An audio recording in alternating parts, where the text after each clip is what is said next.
Sasha Thompson is a respected and certified DEI coach. For the next 30 minutes, we'll get an exclusive look at some of her conversations with others in the field. Welcome to DEI After 5.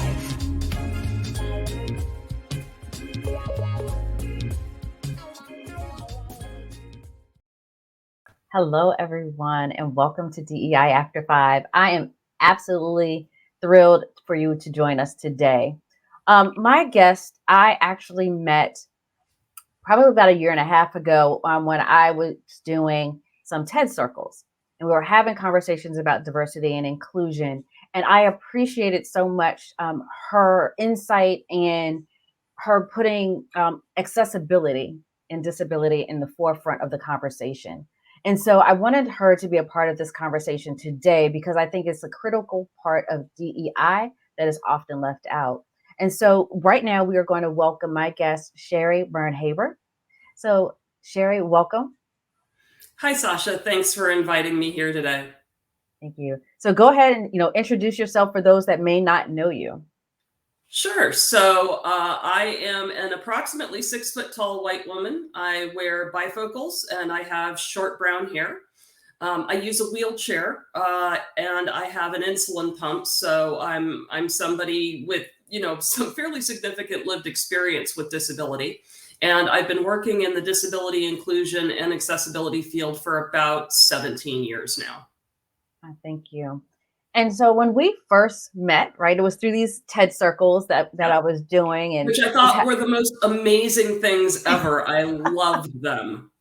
Thank you. Thank you so much. And so what I appreciated, like I said at the top, was, you really putting forth the importance of focusing on disability and accessibility as we're having these diversity conversations. And oftentimes it would be a perspective that many people just didn't even think about or consider, right? And so how, our audience are mostly practitioners. And you and I, kind of both know it's a part of the conversation that is often left out. And Very talk to us a little bit about that. Why do you think that is? So there's a group that's based in the EU, but it's really global, called the Valuable 500. And it's a nonprofit, and the initiative is to increase discussions about disability inclusion at the board and corporate levels. And they did a survey and said that 94% of organizations did not include disability in their DEI initiatives. And that's honestly pretty shocking because disability is the largest minority in the world. If you put all disabilities together, 18% of people globally have a disability. It's almost 1 in 5. So it's a very significant portion of the population to just be completely ignoring.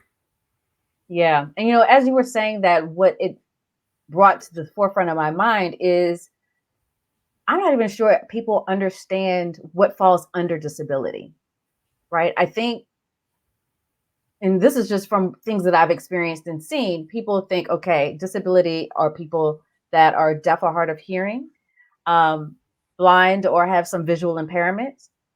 And sometimes they think about those that are in wheelchairs or those that are in crutches or some other type of mobile disability.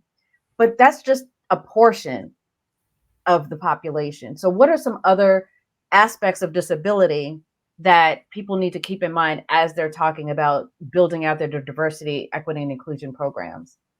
Sure. So first of all, 70% of disabilities are invisible. So yes, you think about the things that you can see because those are the things that are most obvious to most people. But each disability has a spectrum. So for hearing loss, you can go all the way from somebody who's got maybe a little bit of noise-induced hearing loss because they turned up their headphones a little bit too loud when they were teenagers, all the way up to people who are profoundly deaf. And even people who are profoundly deaf fall into a couple of different categories, those that use hearing devices and those who consider their deafness part of their identity. So you've got all of these spectrums, first of all, for each of the disabilities. And then you've got things like dyslexia and epilepsy and maybe attention deficit disorder, multiple sclerosis, people who are going through chemotherapy. It's just that these disabilities aren't obvious. So first of all, you've got that going with you. And then there's actually 3 different categories of disabilities. There's, permanent disabilities, which are the ones that, limb differences, hearing loss that can't be corrected.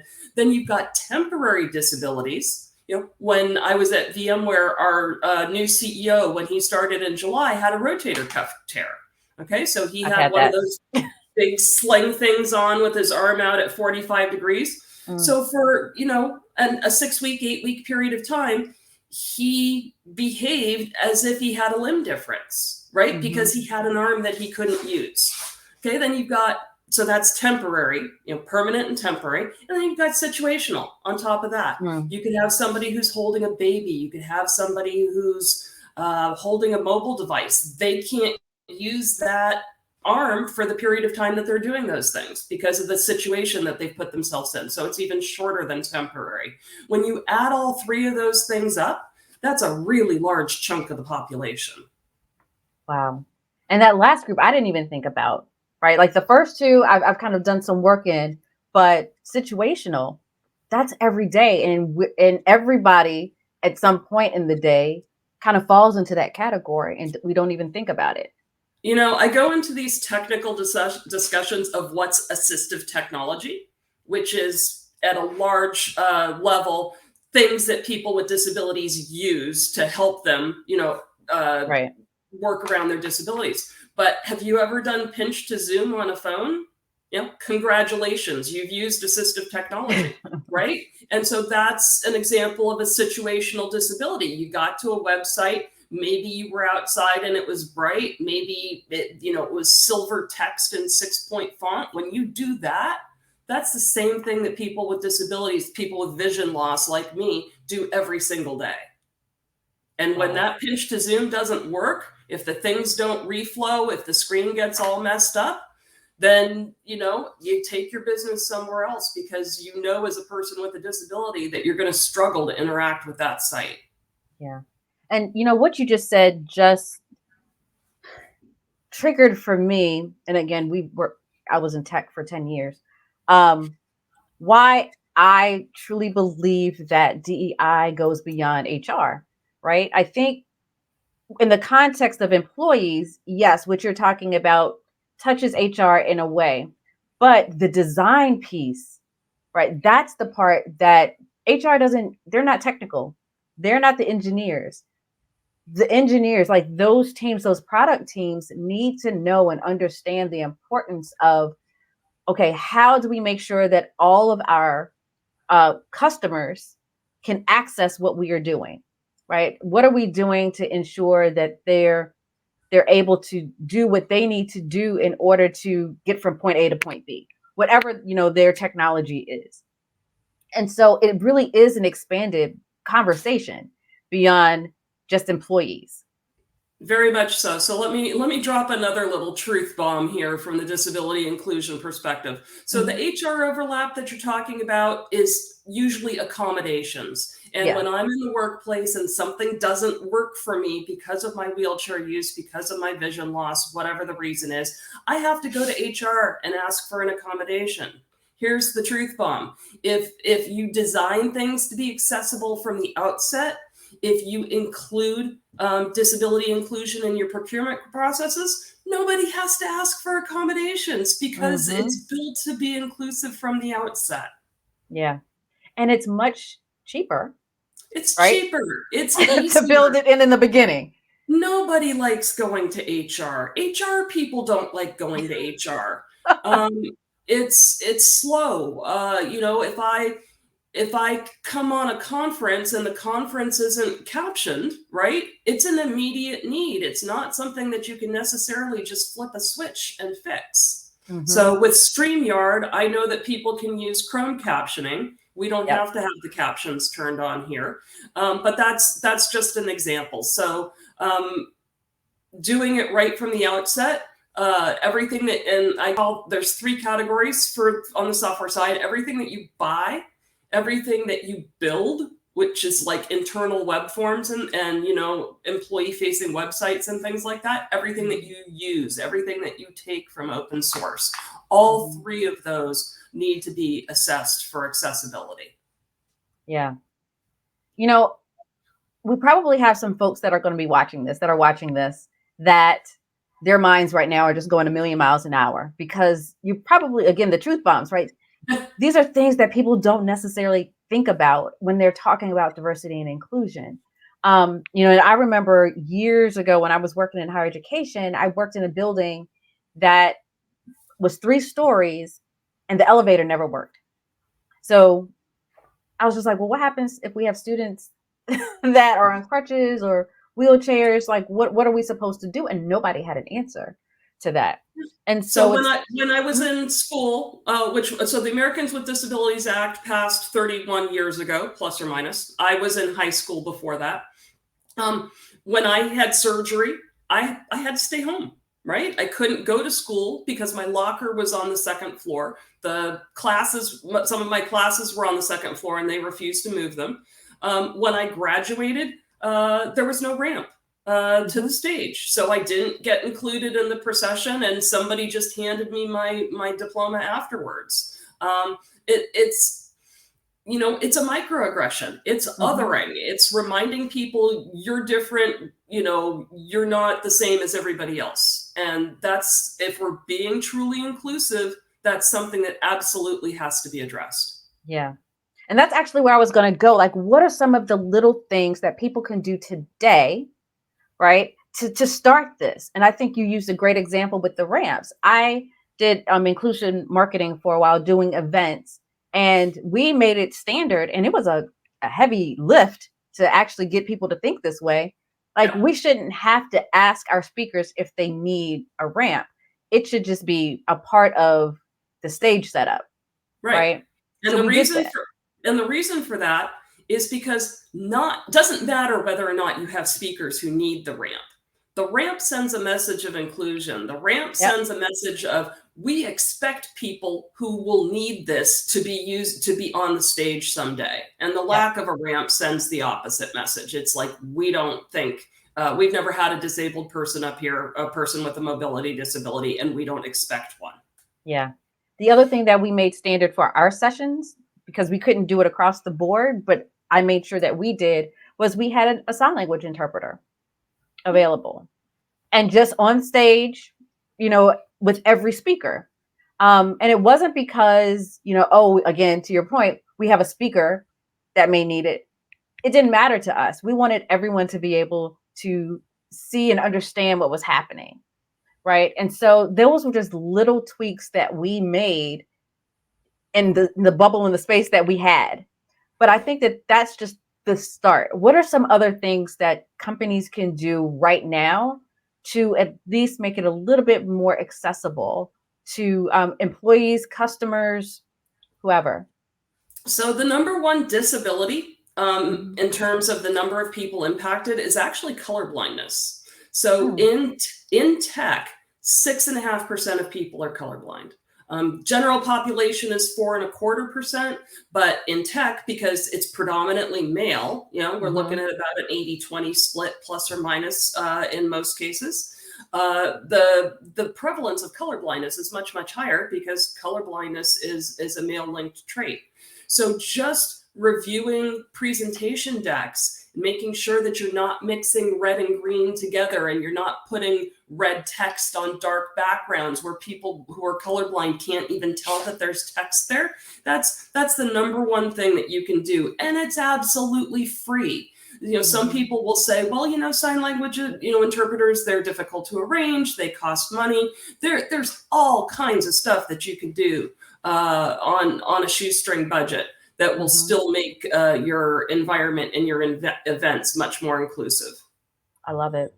I think the other thing that we realized was, even, and of course we're in COVID now, no one's really doing this, but even when we had a reception, we made sure that our cocktail tables were at different heights, right? So that everyone could find a table that worked for them, right? And so even doing that, we had people that said, oh my gosh, like, this is amazing. Because, and there were a few people that had what we would consider invisible disabilities where they needed to sit down. Like they didn't want to stand for an hour or two with cocktails. So even having the ability for them to sit was something that they, like we've never been to a reception that did this for us. So it's even those small little things that some people may consider like, okay, that's extra. You need to have some of that extra sometimes. It's not extra. It really does make a difference. So I used to be the head of accessibility for McDonald's, and I helped with some of the physical accessibility features of the new headquarters downtown. And so one of the things that we did was in all the coat closets, because this is Chicago, people wear coats in the winter. Yep. There was the tall rack for people to hang their coats, but then there was also a wheelchair height rack. And then there was some shelving above that where people could put hats and purses and other things. Those are the kinds of things that make people with disabilities' lives much, much easier. And it shows that somebody was actually thinking about it. Yeah. And that just reminded me too, I've heard of situations where they will have a wheelchair accessible stall in a bathroom, but the door to the bathroom wasn't wheelchair accessible. Yeah, or I've been in situations where, there's a wheelchair lift that got retrofitted into something and they used it as a storage area. I go to use the wheelchair lift and it's full of Christmas ornaments and file boxes. I've gone to use wheelchair accessible bathrooms and it's been full of toilet paper and paper towels that they were just, storing on the side. So it's not enough to meet the ADA requirements when the building is launched, right? People have to get occupancy certificates. Somebody comes in, they make sure that everything is ADA compliant. The building as it's lived in has to be accessible.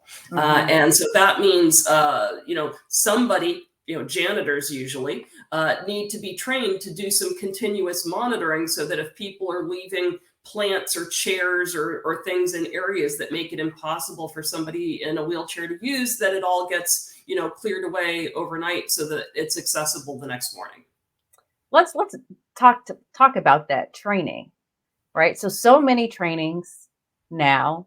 Talk about kind of the big umbrella, right? It's more about awareness of belonging, et cetera, et cetera. But if you're leaving disability out of that conversation, no one is really getting trained on these things. Like no one is really thinking about, okay, how can we rethink our work, right? To ensure that everyone is feeling valued, seen, heard, and that it's not just based on race, gender, sexual orientation, right? So let's talk for a second about unconscious bias training, because there isn't going to be anybody listening to this who doesn't know what that is.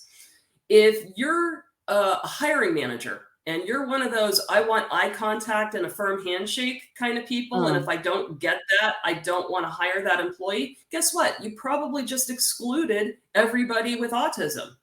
Because people with autism don't like making eye contact and they're not necessarily interested in shaking hands. Or in the days of COVID, that's something that an immunocompromised person, it might make them uncomfortable, or somebody with anxiety. So you need to rethink your approach to almost everything and look at it through the lens of, would this adversely impact a person with a disability? So saying that, would it be prudent for organizations to have someone on their team that focused on accessibility? Well, I think you're hanging a lawsuit target on your company if you don't. There were 4,500 lawsuits just in 2021 pertaining to accessibility. And the number's been going up like this, kind of a hockey stick slope up for about the last 5 years. Most of the cases are being decided in the favor of the disabled plaintiff. So having somebody on the DEI team focusing on disability inclusion, first of all, I think is important. preferably somebody with a disability, but it needs to be somebody who understands the impact of all the different disabilities, not just necessarily the disability that they have in particular.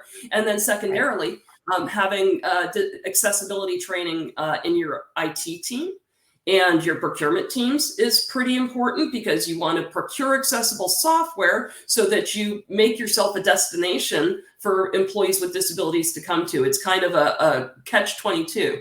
If you want to make your software accessible, you need employees with disabilities. If you want employees with disabilities, you have to be disability inclusive, and that includes building an environment where they can work successfully. And that also leads to, it can't just be training, right? Because to me, I hear training and I'm like, okay, that's a checkbox, right? Yep, we did that training, we're good to go. It needs to be something where people are accountable. Like, it's a constant review of everything that's coming out of these departments. So it's not HR sitting there. And this is why I keep going back to, this DEI conversation, and this industry is so far beyond just people, processes, and procedures. It is, what does this look like in our engineering department, right? What are we building? How are we building it? Who's building it? And just making sure, maybe it is a checklist, maybe it's a process that department comes up with, that they say, okay, these are the ways we're going to test this. Because there's so many, we just constantly hear so many products that miss the mark because there's no one at the table that is representing that part of the population. And it's even a little bit more than that, because you need to create accessible experiences, not just accessible products. So accessible product is definitely part of accessible experiences, but all the things that go with the product, the purchasing process, the training, the customer support, marketing, events, documentation, all of those things have to be accessible too, for somebody with a disability to equally participate. I love it. So there's two more questions in my head, and I'm trying to figure out which one I want to go to next. You've been in this space for you said close to 17 years. What is probably one of the most challenging aspects of doing this work? I think the most challenging aspect is that people think of disabilities as medical conditions, when really disabilities are barriers that have been created that block people with disabilities from fully participating. So there's two different sociological models here. There's the medical model of disability, and then there's the society model of disability. And really, to be disability inclusive, you need to be on the society model of disability. So from the get-go, that kind of frames how people think about disability. My wheelchair use is not a disability, okay? If you have that 3-story building with stairs, whoever decided to do that, that's the disability. That's the barrier that was created to prevent me from participating equally. I love that. And because it's a mindset shift. It really is. I mean, it really is. Like, if I have 2 bonus boys that are on the spectrum, and I'm like, they're not the problem. It's your program or whatever that is the problem that makes it difficult. And so that is a total mindset shift that I think people need to start. Okay, how are we creating barriers to access? Then the other thing I would say, because you asked for 2, is that accessibility is a program and not a project. Okay. The project is the checklist piece. And yes, you can use checklists. Okay. But there needs to be a continuous assessment and a continuous feedback loop where you're actually addressing the issues that you find. And then as you build new features in your accessible product, making sure that the new features and all of the things that go with it, the training, the support, the documentation, that all of those things continue to be accessible. Yeah. And, I think the piece too that folks, I don't want to say take for granted, but it's almost this, okay, if we do something that's accessible, it's almost a different product versus making your product accessible. Right. I think you'll be familiar with the phrase that the disability community uses for that, which is separate but equal. Mm-hmm. And we all know that separate is never equal. Mm-hmm. And there's even been a government decision about a case with an airline where they had two different websites, one for people with disabilities and one for people without disabilities. And the US government said, we're not having that. Yeah. I mean, and when you think about just our day-to-day closed captioning, curve cuts, like those are the big ones that come out as everybody uses them. Yep. We don't think about it. Not just people with disabilities. Siri was created for people with disabilities. Okay. Right. How many people use Siri that don't have a disability? Probably 88% plus or minus. So curb cuts are the classic example. They were created for people with wheelchairs. They did not exist when I was a child. And my 5'0" mother couldn't drag me up and down curbs in my wheelchair. Who uses them? Well, yeah, people in wheelchairs use them. Amazon delivery people use them. People pushing strollers use them. People pulling luggage use them. Remember going back to those temporary and situational disabilities? And so we use the phrase curb cut in the accessibility community to mean anything that was created for a person with disabilities that ended up helping other people even more so. Yeah. And so captioning is a curb cut. It helps English language learners. It helps people who are more visual. It's something only like 30% of people who use captions have hearing loss. People use it at the gym because it's noisy. And they want the written text to reinforce what they think they're hearing. Mm-hmm. Yeah, it's a mindset shift that I think is so important. And for me, it's been talking to people like you and others that have been a part of my sphere that keep me feeling like, okay, there's always something more to learn, but I find that my job is to help others like share that information, right? Because we can't hold on to it. That's how we all make this a more inclusive world, is to make that everybody has this information, and it's so critical. So Sherry, the last question that I have for you, and I talk about this with all of my guests, is we do so much for other people, right? And so what do we do to fill our cups? And so we wanted to talk to you about, what do you do to fill your cup? Yes. What do you do to fill your cup? What do you do to kind of keep yourself energized as you do this work? Yeah, so for about the last 2.5 years, plus or minus, I have been a Paralympic archer. And I'm quite serious about it. Right now, I'm probably at the peak of what I practice. I'm practicing about 3 hours a day, every day of the week, day in, day out. I don't have a good mindset for meditation. That's just never worked for me. But I find that I can get my mindfulness, my quiet time when I'm out doing archery. And I love it so much that I ended up getting my coaching license for archery last March, and I now coach disabled children for archery. It's just one of those things where having a disability doesn't matter. I won the California State Archery Championship for my age group and my type of archery, and everybody I competed against was non-disabled. It wasn't the para category. Love it. That just warmed my heart, because everybody has to find a place that just brings them joy, and it doesn't necessarily have to be meditation or anything like that. And so archery, if that's your Zen place, archery's my jam.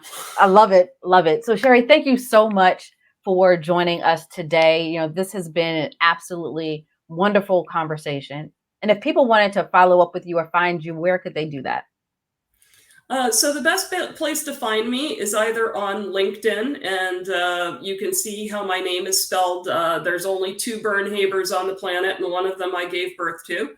And I also have a fairly widely read Medium blog So people can find me there also. I publish usually twice a week, plus or minus, on all kinds of topics, ranging from just general disability inclusion all the way up to very technical details about how to implement particular features in code. Yes, I love it. Like I follow that Medium post, and there's always something in there again that I'm learning, or something that reinforces things that I've been saying, and I share it with other people. Like, see, it's not just me.